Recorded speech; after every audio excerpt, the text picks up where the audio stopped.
Kalen DeBoer refuted that he's interested in any job other than Alabama. Does that mean the dream is dead for Michigan? Well, we'll answer that on this episode of Locked On Wolverines.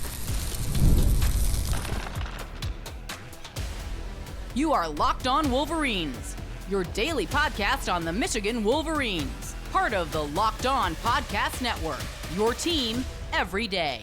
Happy Monday. We're back and doing it. Locked On Wolverines podcast, part of the Locked On Podcast Network, now the #1 sports podcast network. I'm your man on the ground, Isaiah Hole, publisher of Wolverines Wire through USA Today Sports Media Group. Thank you to all of our everydayers who watch or listen to the show every single day. Also, thank you for making us your first listen. First, let's get into Kalen DeBoer's statement and his further response on Monday and what it means for the Wolverines. Then we'll dive deeper into the coaching search as it stands. Finally, who I prefer and why in the final segment. That is the plan for today. All right, let's, Kalen DeBoer put out a statement and he further had some, was asked about it in his not post-game press conference, but his Monday press conference. First, his statement as he said it. According to Yay, Alabama, my family and I are very happy in Tuscaloosa and remain extremely grateful for the support of President Moeller, Greg Byrne, and the board, and so many others. We have an incredible opportunity in front of us, so my sole focus is on Alabama football and our preparations to play Oklahoma in the college football playoff. I have not spoken and have no interest in speaking with anyone else about any other job. I am fully committed to this program and look forward to continuing as the head football coach at the University of Alabama. Ever since then, there were more rumors that he had... not rumors necessarily, but reports that was working on a contract extension with the Crimson Tide. And some would look at that and say the dream is dead, as it was. And then today he was asked about it and said, yes, he does plan on being at Alabama next year, right? Planning on it. What does it mean for Michigan's coaching search as far as everything? Honestly, that I'm not saying this because it's not wishful thinking. You'll get to who my candidate is in segment 3. Who do I want? Is it Kalen DeBoer? Is it someone else in the field? We'll get to that in segment 3. But I don't think it changes anything. Like saying anything, like we've seen this before in football. And I also don't agree that he hasn't spoken with anyone, but I have on pretty good authority that there have at least been. And I want to quantify in some of these things that this is not like, oh, I talked to a person that directly did, right? Like we'll be clear whenever we can quantify the level of sourcing here. I've heard from several different people who have talked to several different people who are in the know. So we're like third degree here. And in this particular thing, like some of the other things we talked about yesterday, because yesterday was full of inside info. We were more firsthand in a lot of those things that we talked about yesterday. A lot of what we talked about on Sunday. If you haven't watched Sunday or listened to Sunday's show, check that out. None of it's rendered moot with this news. But a lot of that was firsthand info that we were able to get. Again, I don't like to try to be an insider necessarily, but something like a coaching search, you kind of feel like you gotta do as much as you can. Otherwise, you're just sitting here being like, oh, they're saying this and they're saying this. I don't want to be in that position, especially for all y'all who watch and listen to the show. So, but more so third hand, right? Just to quantify, do believe that there has been some kind of contact with the DeBoer camp. So much so that numbers have essentially come out one way or another. Where are they realistic numbers? It doesn't sound like it's me, honestly. Josh Henschke put out numbers, and that's exactly what I heard. 7 years, 101 million. But I don't know that that's I spoke to, again, this one is a firsthand source. They said that, no, that's not a thing right there. So that sounds like that more is a number that an agent wants out, right? So as far as everything else is concerned, because it's a unique situation that Kalen DeBoer is in right now. Because right now, if he beats Oklahoma, then Michigan it's not necessarily out, but it's pretty close. He's got Alabama fully behind him. He finally made the playoff with Alabama. I say finally, this is only his second year, but you know what everything is there. It's funny seeing how much a lot of the Crimson Tide faithful are galvanizing behind him right now, because from what I've seen online throughout the year, that hadn't been the case, but anytime you lose a few games, that tends to be the case, right? Any fan base, all y'all even, right? Like there's a lot of melting down with every loss. Heck, there's a lot of melting down sometimes in the first drive. So, let alone a loss. So with that, he finds himself in a precarious position, because those who are like, LOL Michigan, if he loses that game on Friday, are going to be like, and again, this is fans, this is not like administration per se, but there will be fan pressure at that point. And then next year, like, it's kind of like, hey, you better do a heck of a lot more or else, right? The pressure in Ann Arbor, albeit high, is not as high as replacing Nick Saban at Alabama. So he's kind of in a weird, precarious situation. Now, I have spoken to, let's go secondhand.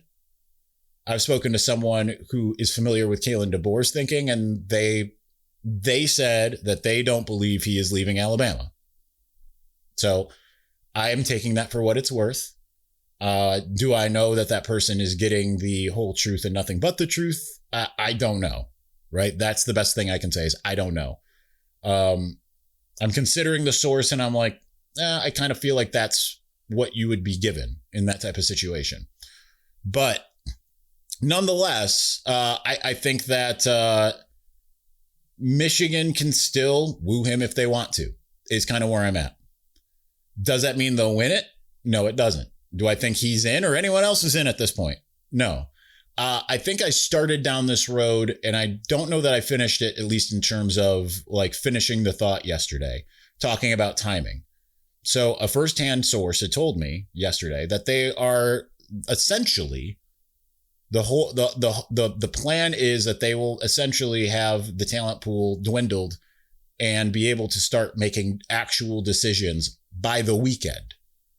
So with that, I look at that and say, okay, that tells you a lot, because he's the one that you really kind of have to get past the weekend. Now, maybe that's just a coincidence, because that wasn't clarified to me. So I don't want to sit here and act like, okay, that's what it is. But that is like me reading tea leaves and all of that. They want to know, is he a candidate for sure or not? And you won't really know that until Friday evening. So when I see this, I understand my headline on Wolverines Wire was kind of like, he takes himself out of consideration. I mean, that's what it looks like on its face. But when I see this, it's kind of like, all right, that means nothing until he actually signs a contract extension, which seems kind of odd that Alabama would offer a contract extension, right? Is that contract extension still on the table after Friday if he loses? I don't know the answer to that, right? So it's just interesting. And some of it reminds me of Jim Harbaugh, right? Like, things had to go right for Michigan. San Francisco had to lose a certain game, and all that kind of stuff for it to end up working out for Michigan's favor. So that's kind of where I'm at with that. But I think that Michigan is still in contention, no matter what Kalen DeBoer says publicly. Because what do you expect him to say? I think that if you want to galvanize your team and give yourself a shot, right? Because maybe he does want to stay at Alabama, but also knows, like, if I can't beat Oklahoma for the third time in 3 tries, or the first time in 3 tries, then they're going to railroad me out of town, and I'm on borrowed time anyway, right? So there's that. I think that it doesn't really change anything. You don't expect him to be asked, like, hey, do you expect to be here next year? And be like, nah, got a foot out the door. Or, like, he's also not going to say, like, we'll see when the time comes, right? That's not really a smart way to galvanize your team when you're in the college football playoff. But we'll see, right? Like, this is just what I've been hearing essentially is, like, does not seem to be this feeling at Michigan like, oh, it's over, on to the next. So we'll see. All right, we're going to continue on. We've got plenty more to get to. Let's get more into the coaching search and all of that here in just a moment. But before we do, the holidays are officially here, which means gift hunting season is on. And if you want something meaningful, personal, and guaranteed to get a reaction, Aura Frames is the gift that delivers every time.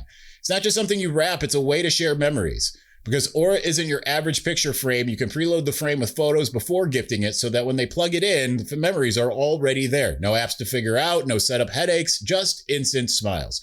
My grandma actually has one of these, and not one time goes by that I go to her house that she isn't pointing out pictures on it, talking about memories, how much she loves the people who are pictured, the family, and all of that. So you can add a personalized message right inside the frame so the gift feels thoughtful the moment that it's open. The packaging comes gift ready, no price tag, no wrapping needed. Huge win. It's a holiday gift that actually gets used, not forgotten in a drawer.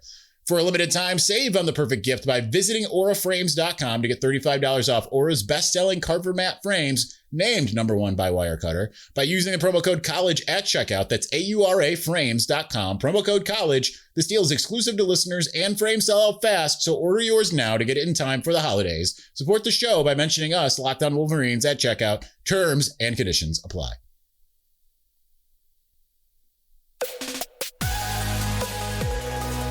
Thank you for making Locked On Wolverines your first listen of the day, and thank you for making Locked On the #1 sports podcast network. You already live your team every day. Now take it up a level and go ad-free. Join the Everydayer Club and get Locked On Wolverines with no interruptions, members-only Discord access, and more.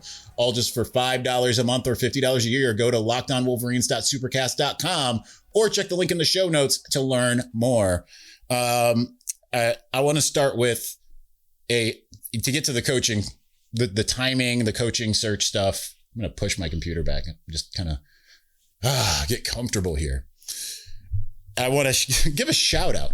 It's not like a nice shout out, honestly, but it's a shout out nonetheless to, I think his name was Blue Adam on the fort on the Wolverine, the message board, who decided to argue with me. I just tried to elucidate Michigan's thinking a little bit, and he just argued with me, and he's like, "You're not a mod here. You don't know what's going on. Now you're trying to tell me you're important on the message board." Okay. Not trying to tell anybody I'm important about anything, but it was funny.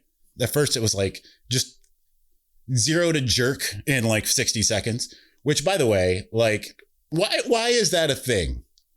It's kind of like my buddy Josiah was telling me the other day, yesterday, I think. He posted posted something about a picture of him and his family, and just said this is what all of this is supposed to be about.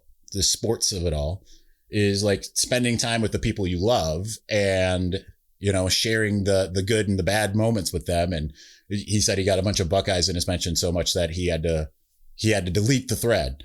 Now that's Ohio State, but I mean, you see it even with Michigan people. They just there's a lot of people out there, as we say on this show, being undued.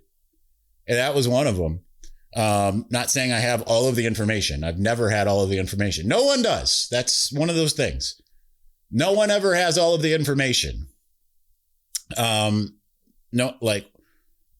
I don't count myself as a constant insider. I don't know what's going on all of the time with everything. No one does, but that's not really my job generally. But when we can get inside info, we will, and try to share it. So, but nonetheless, it was just funny because it was he's you're getting fourth hand sources and blah, blah, blah. And it's nope, this time was actually first. Oh, so you talked to them once in 4 years? No, talk to them regularly. But it was fun. I just thought it was someone that hated me, but just wanted to give a shout out here on this show. So you're aware, if you're a watcher or listener, of said show, that was me you were arguing with. All right, the coaching search. Let's start with the timing of it all. Because as I mentioned in segment 1, the weekend is essentially when I've been told that they will essentially start. And there's a reason why I brought up that person, and we'll get to that in a second. But the weekend is when I was told we'll start kind of seeing movement. And the reason why I brought up the person I was arguing with is because this is how it started. They said, you have to get someone right now because Dillingham has immense pressure to re-sign with Arizona State. make sure you're aware of this. This is just how things work in the world now. It doesn't matter how much pressure that Kenny Dillingham is being given by his alma mater's, like the alma mater in terms of trying to get him to resign. He is in a different position than Kalen DeBoer in that he's the one calling the shots. He's the one that's got the strong leverage point in the negotiation because Arizona State does not want to lose Kenny Dillingham. But right, like even if he loses the bowl game on December 31st, Arizona State still wants Kenny Dillingham across the board, right? Like there's not like this generalized feeling from everybody in with the Sun Devils being like, okay, if he can't get us further this particular postseason, which I mean, he can't go further than the bowl game itself, then like good riddance to you, right? Like they want to keep him. So, and keeping in mind that these contract extensions have been in play, in works for weeks. So Kenny Dillingham, who again, according to a secondhand source, again, just to quantify the level of sourcing here, it does sound like he is waiting to see if Michigan offers. And under no circumstance at this point, because that offer is not going to expire from Arizona State, right? Arizona State is not in like this prime negotiating position. It has to be reactive more so than Alabama does, right? Because Alabama can easily say to Kalen DeBoer on Friday or Thursday or today, right? Here's your contract extension. And we're going to make it so ironclad that no one's going to want to get you out of it, right? Like sign it now and have some job security for the next several years or face the possibility of not having it in a year, right? Like that. Kalen DeBoer is in the opposite position. Kenny Dillingham essentially has Arizona State bent over by the barrel, right? And I think that with his thing was a little bit different on Saturday when he was asked about it and kind of where he was, emotional about how much he loves it there. That to me, and this is just my speculation, that to me really read like a guy who's like, man, this might be it. This might be the last go round. Like these practices might not even last long. I'm not sure. That's kind of what that felt like to me. I do believe he is a real candidate for this job. Jedd Fisch and people, saying negative things about Jedd Fisch and whatever. I get it. I don't think I say this as someone who knows Jedd, but I don't think that that's like the exciting home run hire that Michigan fans want. And in a way, it kind of feels like y'all need at this point, right? Like given what Sharon Moore was, the way that it started, the way that it ended, all of that stuff. So, I mean, I'm with you to a certain degree, but like, is Jedd Fisch an upgrade on Sharon Moore? Significantly, right? Like, yes, he took a Washington team that just won the national champion, or not won, but was in the national championship game. And they've been kind of middling, right? 6-6 last year, I believe. This year, marginally better, but lost to every team with a pulse, and Wisconsin, which doesn't have a pulse. So not like an inspiring thing, but like, and I saw people, note the recruiting. Listen, it's Washington does not recruit as well in any way, shape, or form. Kalen DeBoer didn't recruit great at Washington either, and he was recruiting like gangbusters at Alabama. It's just a harder place to recruit to. It's not. It is kind of a traditional power, but not in today's game. So it's a little bit of a different scenario. And saw some financials run around about what Michigan has running with it compared to Washington, putting them kind of on even planes. That's just not true. Like the number you think Michigan's working with, I would imagine based off of conversations I've had, it's much, much higher than a lot of you are envisioning at this juncture. So like having more at your disposal is part of it too. But I think he would be a quality hire. I know it's not the exciting one. It's certainly, we're going to get to who I want to see down the line here. But all right, relying on some colleagues. It just doesn't sound like there's much happening with, I'll defer to Chris Ballas on this one. Doesn't sound like there's much going on with Jesse Minter or Clark Lee. I know he reported that Kyle Whittingham is interested, but that might not be reciprocal. Josh Henschke reported that there seems to be some smoke coming from the Lincoln Riley camp. I'd heard that before at the very beginning of the weekend. That doesn't necessarily seem like it's reciprocal either. Really, the three that I've heard more than anything are the three that we just talked about. Kalen DeBoer, Kenny Dillingham, Jedd Fisch. And that doesn't mean they're done casting a net, right? Like that's the thing. It's having talked to some people, it was like, this is, the way it a lot of times works is, you put something out there and you get confirmations or denials, and the names that I put out there initially got confirmations and then there were some denials. It just doesn't sound like they're particularly strong on at this moment, and that could change some of the names that have been out there. Like, and there's some that are just never going to happen, right? Like John Gruden, no, like you don't even want that right now. Brian Kelly, absolutely not. Jimmy Smith from Southwest Missouri Tech of Toronto, like that's, who's the offensive coordinator there, just primed for that next position. Like that's also not happening.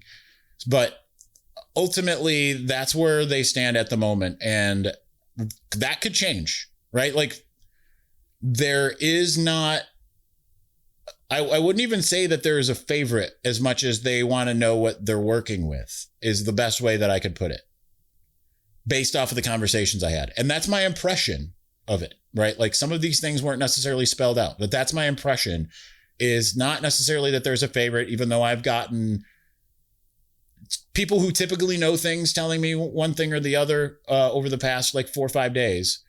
My impression based off of talking to more high level people that they don't necessarily have like a favorite, and that come the weekend, they'll know what they're working with and then they'll go from there.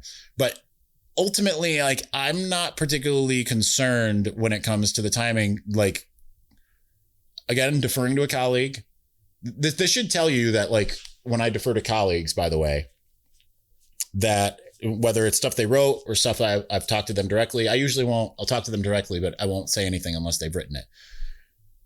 Like Chris Ballas said it, they would like to have someone in there by January 1. And I know that like that makes some people uncomfortable. The portal opens the next day. It opens the next day. It goes for several weeks here. So it's not like, and right now, just based off of what I've heard otherwise, it just does not sound like Michigan's expecting any kind of mass exodus. They'll keep people abreast too. That's the other thing. Like, it's not going to be like January 2nd's coming and the players had no idea where these things stood, right? Like they're going to do what it takes to retain the people they want. Again, the people they want. And then it's up to also to the coach to retain the people he wants, whoever that might be. So that's kind of it.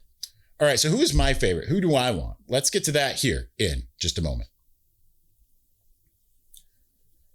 But before we do, NFL Sundays move fast. One big play and suddenly everything feels different. That's what makes live betting with FanDuel so exciting. You're not just watching the game, you're reacting to it in real time.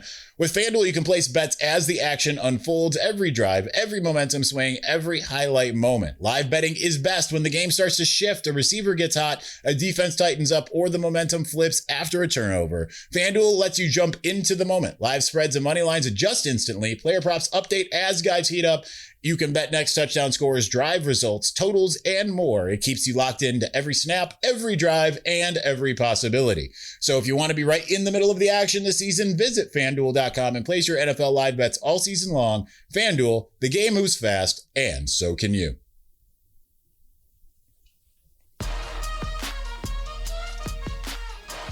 All right, we're a lot later than we normally go with this show. It's almost 6 p.m. live time here, which it is much after. So thank you for waiting to make us your first listen. Okay. First listen on Tuesday. That's how that probably goes. Just had to take a bit of a break after what has just been obviously a torrid Wednesday afternoon through now. Like I didn't do the show on Saturday. I tried to take all of Saturday off to kind of that from being creative in terms of the podcast, in terms of writing, but not from the phones. So there is that.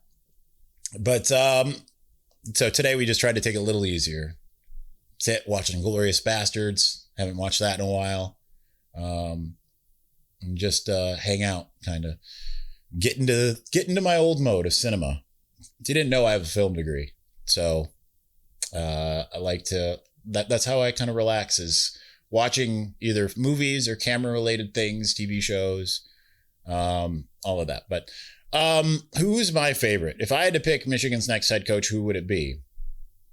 I initially was on the Kalen DeBoer train, but the more that I've kind of seen everything, I would be more on the Kenny Dillingham train personally.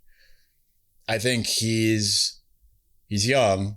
He's only got one extra year of head coaching experience than Sharon, but has done a much better job, has built a program, seems like much more of a leader. He's got more coordinator experience. He's been a coordinator going back to 2018.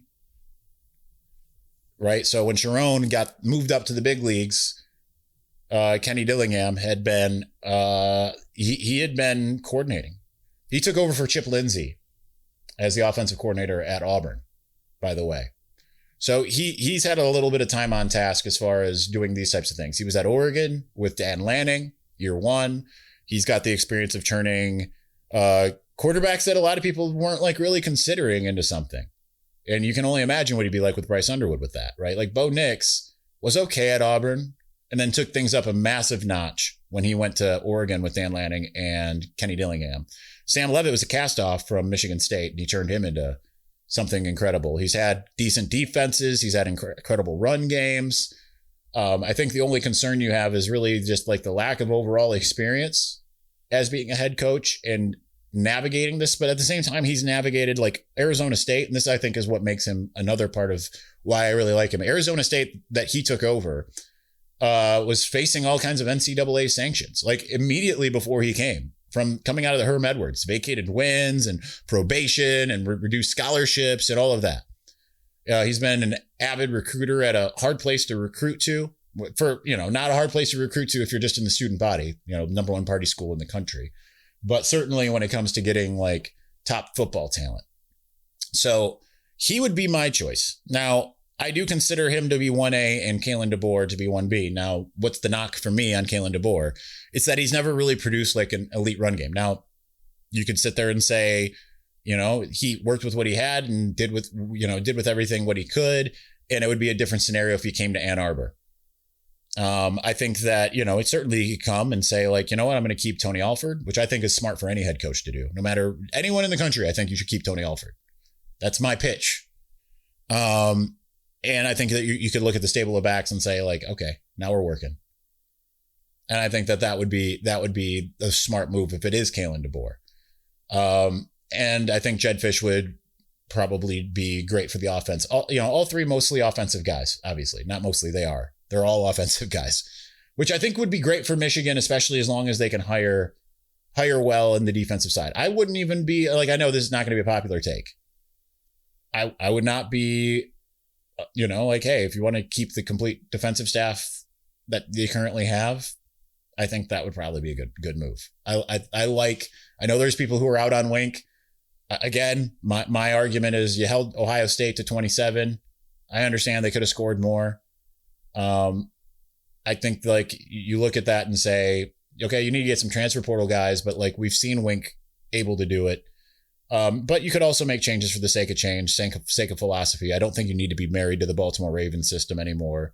You just got to be smart with who you hire. But I would not be, I don't think I'd be opposed. So, all right, we'll take that call momentarily.